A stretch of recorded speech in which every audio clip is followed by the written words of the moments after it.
ప్రభాస్ గారు శివరాత్రి శుభాకాంక్షలు అండి. మేము శివరాత్రికి శివుడిని చూడాలనుకున్నాము, ఈ శివుడిని చూస్తున్నాం. అమరేంద్ర బాహుబలిని శివుడిని ఒకటేసారి ఒకటే ఇంటర్వ్యూ ద్వారా ఇద్దరిని కలుస్తున్నాము. 4 years of Baahubali journey coming to an end. ఎలా అనిపిస్తుంది? అంటే ఇది once in life time film. Rajamouli గారు లైన్ చెప్పినప్పుడు ఇంటర్నేషనల్ స్క్రిప్ట్ అని ఫీల్ అయ్యాము. ఫిలిం రిలీజ్ అయ్యే ముందు అనిపించింది ఇదన్నీ వర్కౌట్ అయితే సంథింగ్ ఎల్స్. మనం అనుకున్న గంట చాలా జరుగుతాయి అందరికీ, దీంట్లో వర్క్ చేసిన వాళ్ళందరికీ. But finally the greatest film. అంటే మళ్ళీ ఎప్పుడు ఇలాంటి సినిమా రాకపోవచ్చు. యాక్చువల్లీ చెప్పాలంటే అండి ఫైనల్ ద ఫినిషింగ్ అనేది ఇంకా నాకైతే మైండ్లో రాలేదు. I'm still in Baahubali. అంటే 4 years అంటే రాజమౌళి గారు ఆల్మోస్ట్ ఒక 7 years ముందు నుంచి మన సినిమా చేద్దామని ప్లాన్ చేసి దాంట్లో రకరకాల కథలు చెప్పారు. బాహుబలి లైన్ నాకు ఆల్మోస్ట్ 5.5 years ముందు చెప్పారు. సో అప్పటి నుంచి ట్రావెల్ అయ్యి దాంట్లో ఉండి ఇంకో సినిమా ఏం చేయక వల్ల నా ఇంకా బాహుబలి అయిపోయింది అని ఇంకా ఫీలింగ్ రావట్లేదు. ఛత్రపతి సినిమాతో మొదలైంది మీ ఇద్దరి జర్నీ. అండ్ ఆ ఛత్రపతి సినిమాలో మీ క్యారెక్టరైజేషన్, మీరు చెప్పిన డైలాగులు ఎందుకు ఒక్కసారి చెప్పరా? ఒక్క అడుగు అని. స్లోగా చెప్తా. ఒక్క అడుగు. ఇది స్లోగా ఉందా? అంటే సాఫ్ట్ గా చెప్తాను. మీ వాయిస్ లో ఎంత వెయిట్ ఉందో తెలుసా, ఎంత బేస్ ఉందో తెలుసా? ఆ ఒక్క అడుగు 100 అడుగులు వేసినట్టుంది. సో అలా ఛత్రపతి టు బాహుబలి, అప్పుడు మీ స్నేహం అండ్ ఇప్పుడు ఈ బాహుబలిలో మరి 4 years ఆఫ్ ట్రావెల్, అది ఇంకా ఎంత బలపడింది? ఒకటి ఒక రిలేషన్షిప్, ఒక ఫ్రెండ్షిప్ ఏదన్నా సరే అండి, ఒక ట్రావెల్లో వేరే రకాలు ఏదో మనం ఫేస్ అవ్వాల్సి వస్తుంది. ఫర్ ఎగ్జాంపుల్ రోజు పక్కనే ఉన్న ఫ్రెండ్కి 10 రోజుల తర్వాత ఉన్న ఫ్రెండ్కి దిస్ లాట్ ఆఫ్ డిఫరెన్స్. 10 రోజులకి ఒకసారి వచ్చే ఫ్రెండ్కి. బట్ రాజమౌళి గారితో ఏంటంటే ఆయన రిలేషన్షిప్ కానీ ఆయన క్యారెక్టర్ గొప్పది కాబట్టి 10 years 11 years నుంచి ఆయన చూసిన క్యారెక్టర్ రోజు రోజుకి బెటర్మెంట్ అవడం తప్ప ఎప్పుడు 1% కూడా తగ్గలేదు. అన్ని హిట్స్ తర్వాత నేను మగధీర ముందు తెలుసు, నాకు తర్వాత తెలుసు, బాహుబలి 1 తర్వాత తెలుసు. బట్ ఆయన నాకు తెలిసి ఎవ్రీడే బెటర్ పర్సన్ అవుతున్నారని నా పర్సనల్ ఇంటెలిజెన్స్ అనేది అందరికీ ఆడియన్స్ తెలుసు, ఎందుకంటే సినిమాలు చూస్తున్నాం, ఆయన చేసే సినిమాలు ముందు తర్వాత అన్నీ చూస్తున్నారు.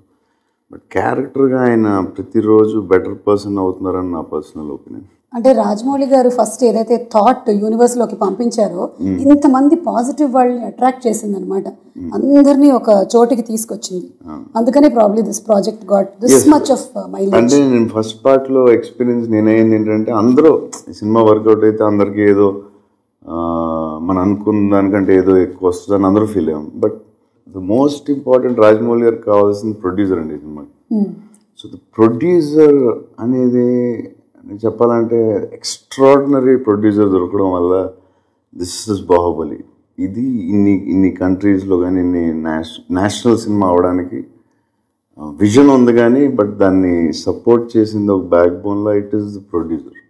సినిమా స్టార్ట్ అయ్యాక ఎంత అవుతుందో ఏమవుద్దో అని దిగేదాకా తెలియదు. అట్లీస్ట్ పార్ట్ 2 కొంచెం పర్వాలేదు, ఎందుకంటే ఇలాంటి సినిమా ముందు చేయలేదు. బట్ ఇప్పుడు అసలు ఆయన ఫేస్లో కోపం చూడలేదు, టెన్షన్ చూడలేదు. టెన్షన్ ఉంటుంది డెఫినెట్గా, it's not a joke. Too much of risk, almost తల తాకిడి పెట్టినట్టే కదా. అసలు ఆయన గ్రేట్ ప్రొడ్యూసర్. అందరూ సెట్ బాయ్ అవును ఇట్లా అందరూ ఏదో అద్భుతం చేస్తుంది, మనం ఈ అద్భుతంలో ఉన్నాం అనేది everybody uses to feel in the first part. Finally cinema audience చెప్పేదాకా తెలియదు ఏ సినిమా అన్నా ఎంత గొప్పవాళ్ళైనా, బట్ ఆ ఫీల్ ఉండేది గొప్ప సినిమాలో ఏదో ఉన్నాం మనం, we want to be part of it అనేది ఫస్ట్ పార్ట్లో అందరికీ ఉంది. మొత్తం టీం అందరికీ ఒక్కొక్క రోజు 700 people, ఒక్కొక్క రోజు 1000 మంది షూటింగ్లో, ఒక్కొక్క రోజు 2,000 మంది. బట్ ఎవ్రీబడి బాహుబలిలో ఉన్నాం అనే ఫీలింగ్ బిఫోర్ ఫస్ట్ పార్ట్లోనే ఉండేది చాలా మందికి. అది అందరికీ అండ్ ఈ సినిమా ఆడాలని పాజిటివ్గా ఫీల్ అవ్వడం అందరికీ హెల్ప్ అయ్యి ఉంటుంది డెఫినెట్. बड़ी बड़ी बड़ी बड़ी साहोरे बाहुबली.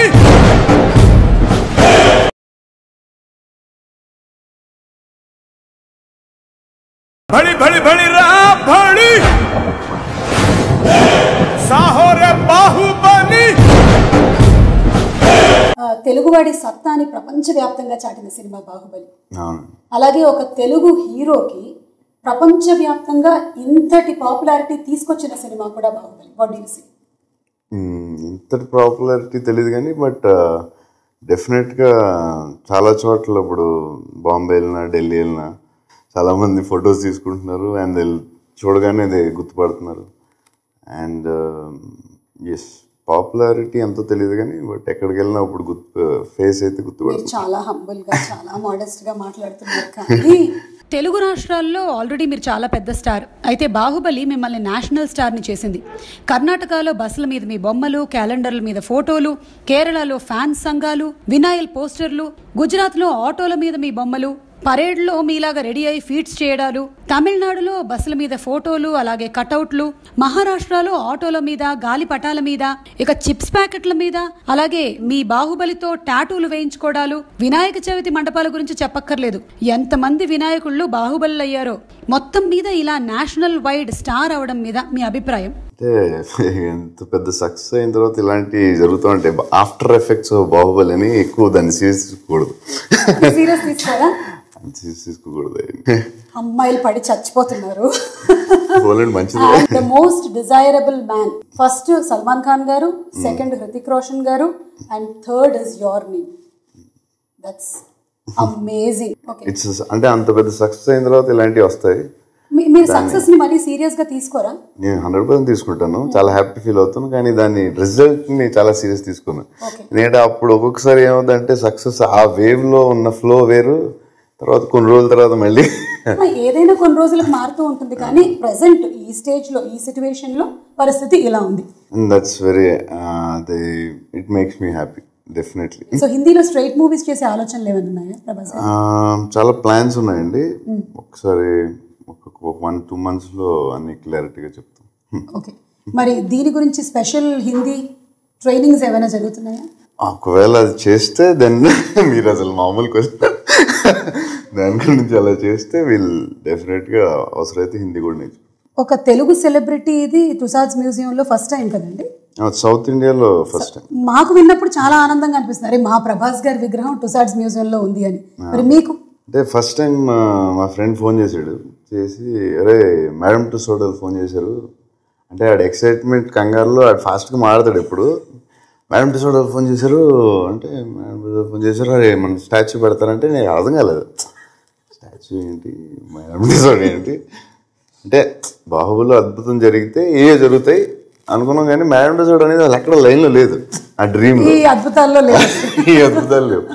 మేడం టుసాడ్ ఏంటంటే ఏంట్రా అంటే అదే రా మేడం టుసాడ్ స్టాచ్యూ. ఆడు కంగారు పడతాడు, ఉంది మోడీ గారిది ఉంది స్టాచ్యూ, అదే ఏంటి అసలు క్లారిటీ అవసరం ఉండదు. కంగారు పడకు, మేడం టుసాడ్ స్టాచ్యూ ఏంటి, మేడం టుసాడ్లో మన స్టాచ్యూ పెడుతున్నారు, వాళ్ళు నీ అప్రూవల్ ఏంట్రా అసలు ఏంటి, మేడం టుసాడ్లో మన స్టాచ్యూ పెడుతున్నారు, అవును అంతే కదా ఒకసారి ఆగు అని చెప్పి నాకు కొంచెం టైం తీసుకుని నాకు కొంచెం హైపర్ అయిపోయాను. హైపర్ అయ్యి ఏంటిది ఏమన్నాను నిజమా బాహుబలి తర్వాత మేడం టుసాడ్ ఏంటి, స్టాచ్యూ ఏంటి, గొడవ ఏంటి. ఇప్పుడు బాహుబలి షూటింగ్లో ఉన్నాం, రాజమౌళి గారు కార్తిక్ రాజమౌళి గారు అబ్బాయికి వల్లి గారు పిలిచి మీరు అర్జెంట్కి రమ్మనండి. ఏంటి మళ్ళీ ఏంటి ఇంటి అని చెప్పి వల్లి గారు మళ్ళీ ఏదో చెప్తాడు ఇడోనని ఒకసారి రండి బాబు ఒకసారి క్యారవాన్ అంటే రాజమౌళి చెప్పా, ఇది మేడం టుసాడ్ మన దాంట్లో మన స్టాచ్యూ పెడతా అంటున్నారు అంటే ఆయన పెద్ద స్మైల్, ఆయన ఎప్పుడు స్మైల్లో చూడదు, ఇలా లిప్స్ ఇంత పెద్ద అయింది. సో అది దానికి ఒక హాఫ్ డే 1 day పట్టింది, తర్వాత మళ్ళీ ఓకే నార్మల్. కానీ he must have been the happiest person అండి. డెఫినెట్లీ. అంటే ఒక సూపర్ హీరోలు అది అమెరికా అంటే క్యాప్టెన్ అమెరికా ఈ స్పైడర్ మ్యాన్ అన్నీ ఉండగా మన బాహుబలి ఉంటుంది అంటే డైరెక్టర్. అది వ్యాక్స్ స్టాచ్యూ కదండి, మీ విగ్రహానికి కొంచెం వ్యాక్స్ ఎక్కువ పడుతుంది కదా, హైట్ ఎక్కువ కదా విగ్రహం. కొలతలే తీసుకుని వెళ్ళారు, మరి వాళ్ళకి ఎంత పడుతుందో మన అయితే డబ్బులు అడగట్లేదు ప్రాబ్లం. ఓకే, 1.5 నుంచి మేము వెయిట్ చేస్తూ ఉన్నాం బాహుబలి ద కన్క్లూజన్ కోసం. ఆ క్వశ్చన్ మీకు తెలుసుగా క్వశ్చన్ ఏంటో? ఎంతమంది అడుగుంటారు మిమ్మల్ని? చాలా మంది అడిగారు. ఒకసారి ఇలా అడిగితే అది part 3లో వస్తుందని చెప్పాను, గుండె అయిపోయింది అడిగి, గుండె అయిపోయినంత పని అయింది. వెళ్ళే జోకు part 2లో చెప్తామని చెప్పాను. లేకపోతే ఏం చెప్పాలి ఆన్సర్ అని. ఇక పాటలండి. కీరవాణి గారు అద్భుతమైన సంగీతాన్ని ఇచ్చారు. First every song is unique. Baahubali the conclusion లో సాంగ్స్ లో నా పర్సనల్ ఫీలింగ్ అయితే ఫస్ట్ పార్ట్ కంటే చాలా బెటర్ ఉంటాయి నా సెకండ్ పార్ట్ సాంగ్స్. చాలా అంటే ఏమో నేనైతే విన్న సాంగ్స్ అన్నిటిలో నాకు ఫస్ట్ పార్ట్లో చాలా బాగున్నాయి, చాలా ఎక్స్ట్రాడినరీ నచ్చినాయి, కొన్ని విజువల్తో ఇంకా బాగున్నాయి. కానీ సెకండ్ పార్ట్లో అసలు విజువల్ చూడలేదు, ఏం చూడలేదు, కానీ వినగానే అన్ని సాంగ్లు నాకు జుమ్ అనిపించినాయి ఎందుకో. भड़ी भड़ी भड़ी रा भड़ी साहो रे बाहुबली